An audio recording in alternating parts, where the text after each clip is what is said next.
aquí a mis colegas que han participado en el Comité sobre la Deuda Griega, a la que fue presidenta del Parlamento Europeo, a Eric. Les saludo a todos. Vamos a ver cómo funciona el mecanismo de reestructuración de la deuda. Tengo que empezar diciendo que incluso los más escépticos entre nosotros, que cuando un Estado tiene problemas para cumplir con sus obligaciones derivadas de una deuda,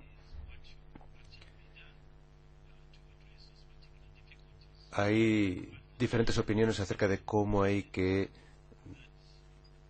actuar en ese respecto. Cuando un Estado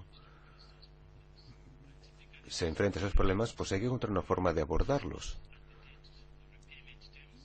Hay que ver cuáles son las condiciones de devolución del crédito para que sean factibles para el país en cuestión. Y, bueno, si es necesario, cancelar la deuda.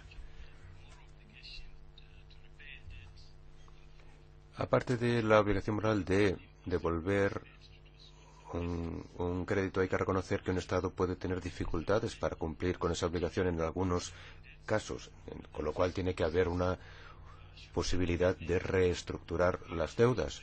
Y además, ese procedimiento debería ser independiente de los acreedores y además tener en cuenta la situación particular en que se encuentre el Estado.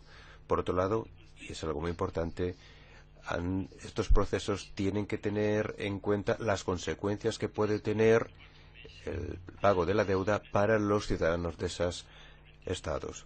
Y recordemos también los principios de la Unión Europea sobre la deuda y los derechos humanos, que se aprobaron en el Consejo de los Derechos Humanos en 2012 y que, bueno, tuve el placer de elaborar también en mis 6 años de asesor en la Unión Europea. El párrafo 16 de este protocolo dice que la obligación del Estado de pagar su deuda tiene que respetarse. Eso sí, tiene que ser también factible y hay que tener en cuenta la situación del deudor y pueden ser las condiciones naturales, etcétera. Estos principios directores subrayan la importancia de que a nivel global tiene que establecerse un mecanismo independiente que permita reestructurar una deuda soberana. Estos principios igualmente dejan claro que el establecimiento y el funcionamiento de ese mecanismo tiene que guiarse no solo por los derechos humanos, sino también por los siguientes principios. Tiene que ser independiente tanto de los acreedores como de los deudores, cosa que no pasa en los mecanismos actuales. Por otro lado, hay que hacer una evaluación de la situación financiera y económica del Estado, y la tiene que hacer un organismo independiente. En tercer lugar, el Estado, durante el proceso y después del procedimiento de reestructuración, tiene que seguir estando en condiciones de cumplir con sus obligaciones de derechos humanos.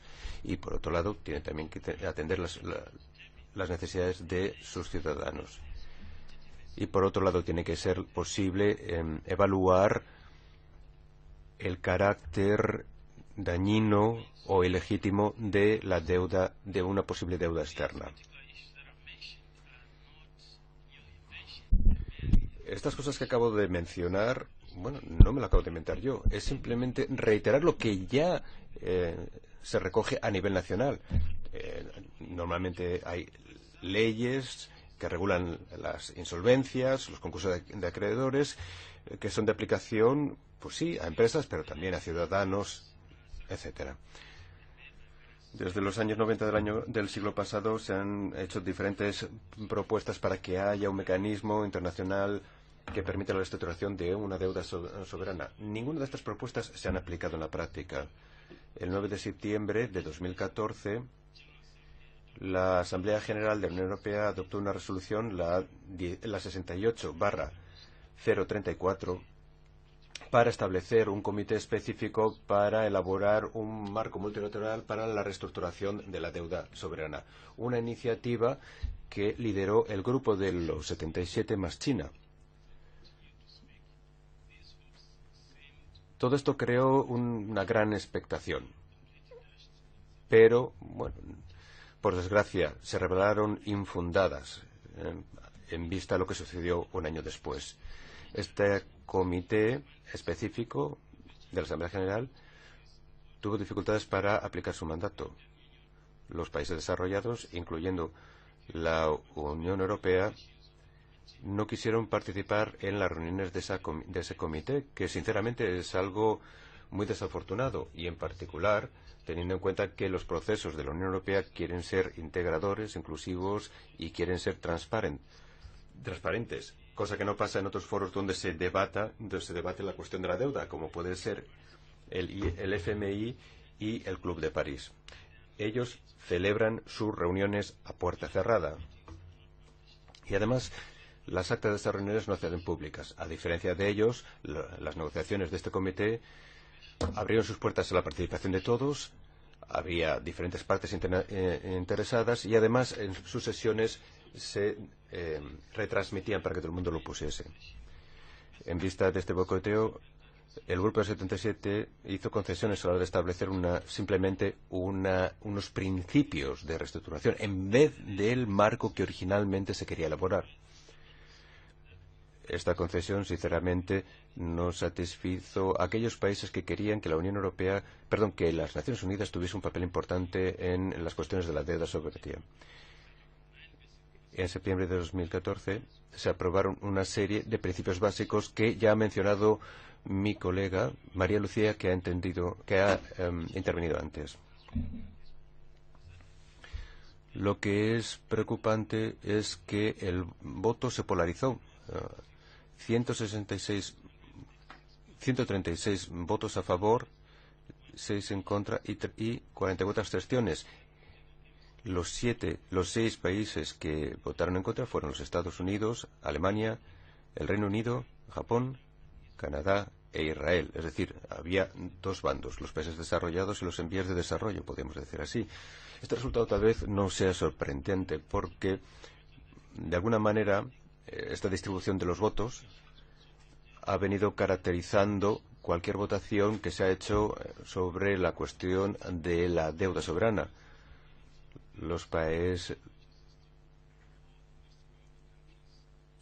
Había un grupo de países que estaban interesados en solventar el problema, mientras que una serie de países interesados bloquearon constantemente estas iniciativas.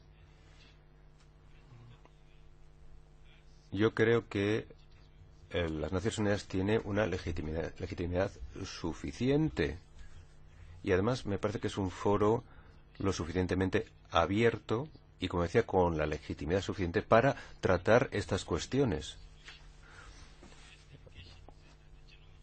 La delegación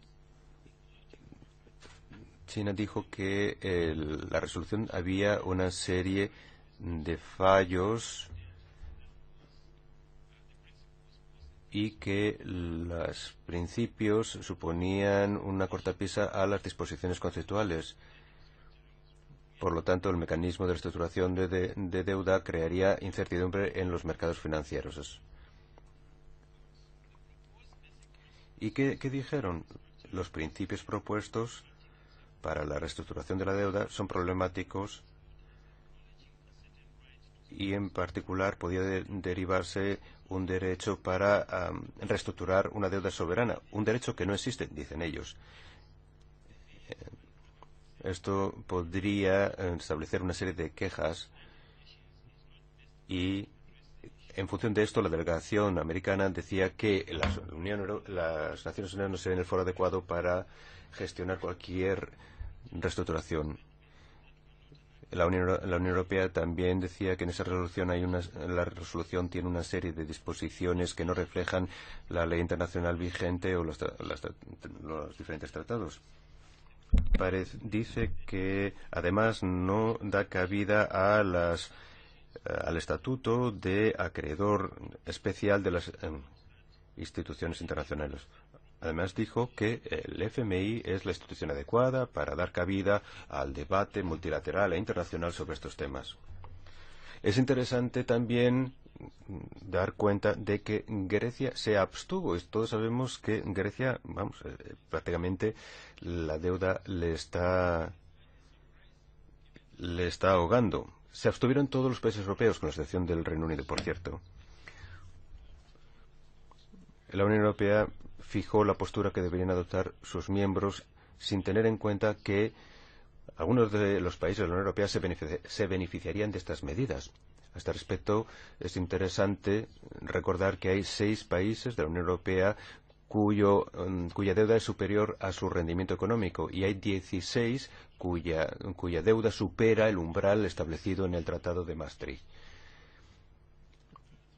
En septiembre de 2015, 3 días antes de la votación de la Asamblea General sobre esta resolución que recogía esos principios básicos, la Unión Europea sacó el documento, el 1175/15, un documento en el que se establecía la postura común al respecto de esta resolución, en la que se recogían los principios básicos para la estructuración de la deuda soberana. En este documento de la Unión Europea se decía que no votar en bloque socavaría los esfuerzos realizados hasta ahora para establecer y mantener una postura común de cara a este tema de gran importancia, en particularmente para la Unión Europea, especialmente en el contexto actual.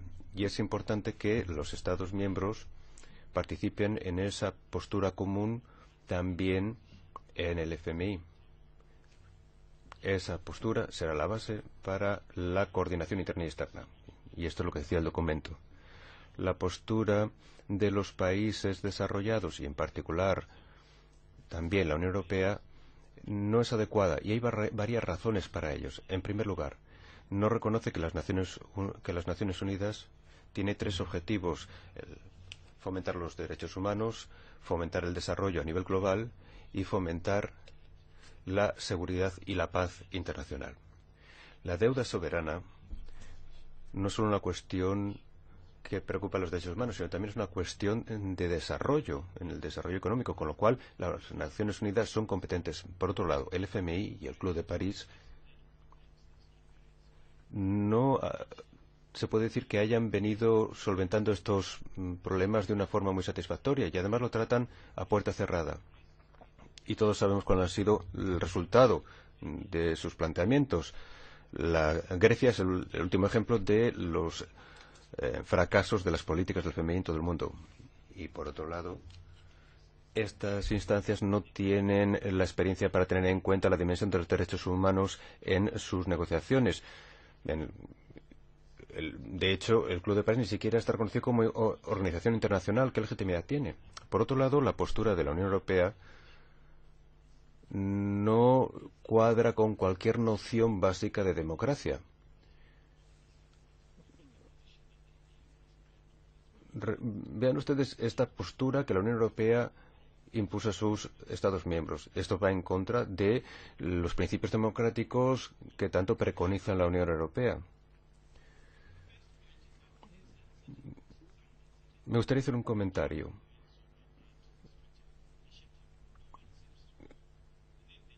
Acerca de este planteamiento, de emitir una serie de principios para la estructuración de la deuda.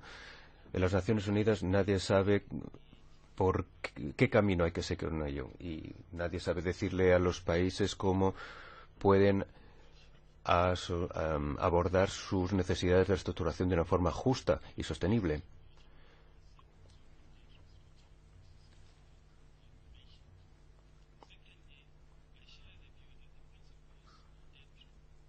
Por otro lado, los principios de la reestructuración de la deuda, los principios de las Naciones Unidas, son una base para gestionar este proceso de una forma equilibrada y justa a través de un mecanismo universal que cuenta con el respaldo de la única organización que tiene legitimidad a nivel mundial, las Naciones Unidas.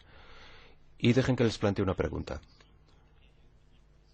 ¿Esta postura común de la Unión Europea refleja de verdad los deseos y la necesidad que tienen de democracia y de justicia los ciudadanos de Grecia y los demás países? Estos mismos ciudadanos que sufren por la deuda y los ajustes que esto conlleva consigo. Muchas gracias.